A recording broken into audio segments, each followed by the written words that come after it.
Good morning student, welcome all of you. आज के इस व्याख्यान में चर्चा करेंगे बीकॉम फाइनल ईयर के पेपर सेकंड वित्तीय प्रबंध के बारे में।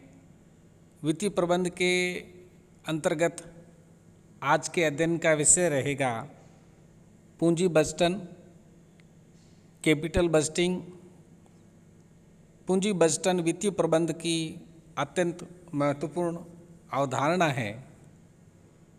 पूंजी बजटन के अंतर्गत जो विभिन्न विधियां हैं उसमें पहली विधि जो है या जो अत्यंत महत्वपूर्ण विधि है जिसका आज विस्तार पूर्वक अध्ययन करेंगे वो है शुद्ध वर्तमान मूल्य, जिसे नेट प्रेजेंट वैल्यू भी कहा जाता है।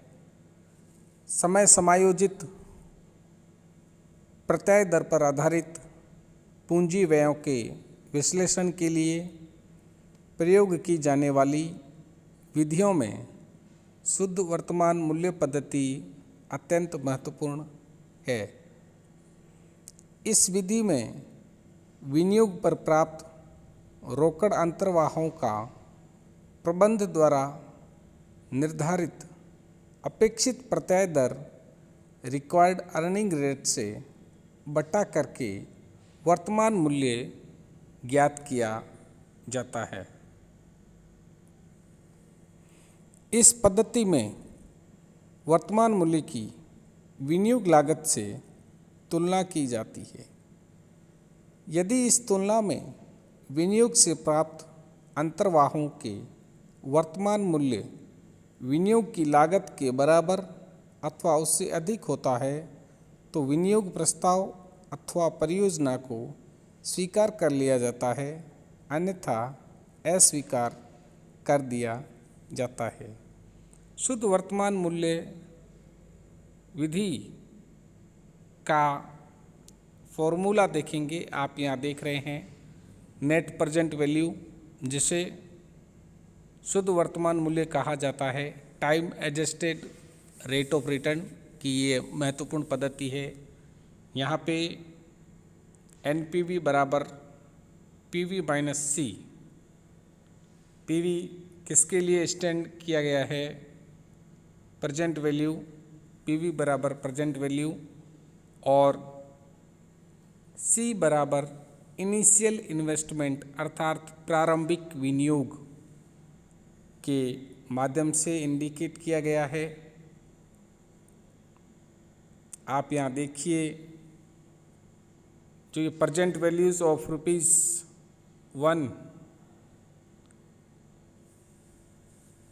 At the end of first year, आप यहाँ पे देख पा रहे हैं। इसका फॉर्मूला है C1/1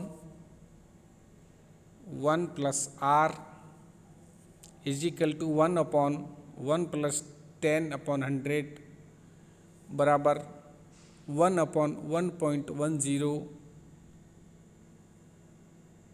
0.90। इसी तरह से first year, second year, third year का वर्तमान मूल्य ₹1 का वर्तमान मूल्य जो है वह ज्ञात किया जाएगा। पहले साल में 0.909 आएगा। दूसरे साल में आप यहाँ देखिए 0.826 है और तीसरे साल में 0.751 है।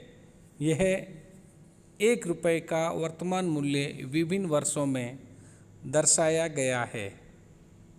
अब शुद्ध वर्तमान मूल्य पद्धति या नेट प्रेजेंट वैल्यू मेथड को एक उदाहरण के माध्यम से समझेंगे। आपके सामने उदाहरण दिया गया है। राकेश लिमिटेड का प्रबंध एक परियोजना में ₹10,000 का विनियोग करना चाहता है, जिससे 5 वर्षों तक आय प्राप्त होगी।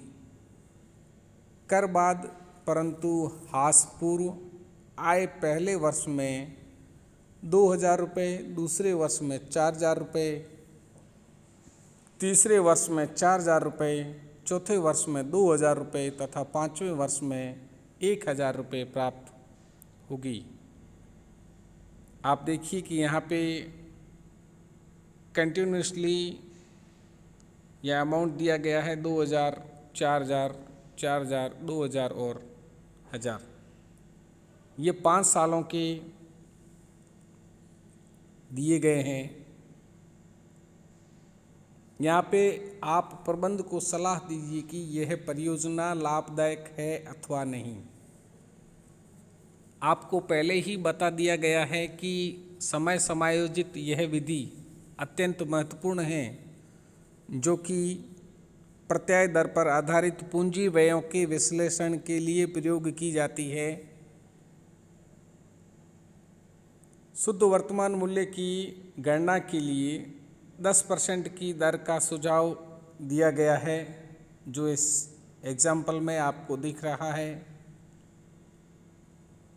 10% की बट्टा की दर से 1 रुपये का मूल्य 5 वर्षों के लिए क्रमशः इंडिकेट किया गया है। जैसा अपन ने उपरोक्त पूर्व में 1 रुपये का वर्तमान मूल्य पहले साल के लिए, दूसरे के लिए और तीसरे के लिए बताया है, वो वापिस इसी में एग्जाम्पल में दिया गया है। 909,826.751, 0.683 तथा 0.621 दिया गया है।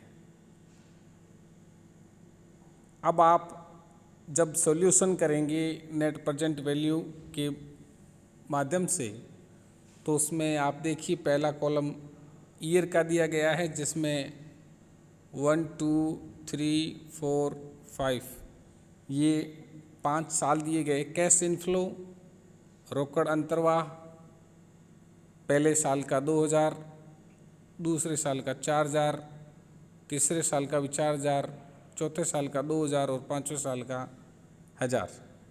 ये कैश इनफ्लो, जिसे रोकड़ अंतर्वाह भी कहा जाता है। Present value of ₹1 at the 10% discounting factor जो है वो आप देखिए 1 रुपये का वर्तमान मूल्य 10% बटा करते हुए क्या होगा, वो यहाँ पे इंडिकेट किया गया है। 909,826,751,683 और 0.621। जब रोकड़ अंतर्वाहों को इससे बट्टा करेंगे तो आप देखिए total present value at 10% discounting, आप यहाँ पे देख लीजिए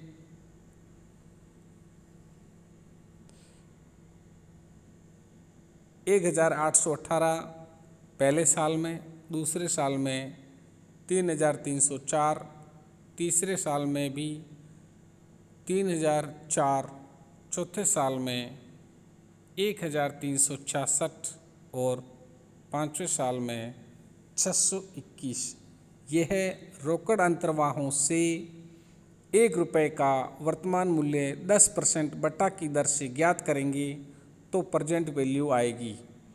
तो present value, total present value आप देखिए 10,113 है। अब फॉर्मूला नेट प्रेजेंट वैल्यू बराबर present value of cash inflow minus initial investment जो दिया गया है। आप देखिए कि प्रेजेंट वैल्यू ऑफ 5 साल की जो आई है वो 10,113 है, जो यहाँ पे दी गई है। प्रेजेंट वैल्यू 10,113, उसमें से PV minus C stands for initial investment, 10,000 रुपये का प्रारंभिक विनियोग किया गया था इस परियोजना में, अर्थात present value minus initial investment is equal to 10,113 minus 10,000 कर देंगे तो 113 जो है वो धनात्मक या पॉजिटिव मान आएगा। इसलिए आप कंक्लूजन के तौर पे कह सकते हैं कि project should be accepted because it has positive net present value। अर्थात संस्था ने जिस परियोजना में विनियोजन किया है उसके हिसाब से उसको धनात्मक मान प्राप्त हो रहा है, इसलिए परियोजना को एक्सेप्ट किया जा सकता है। यहाँ पे ये कंक्लूजन दिया गया है। Thank you so much for being with me.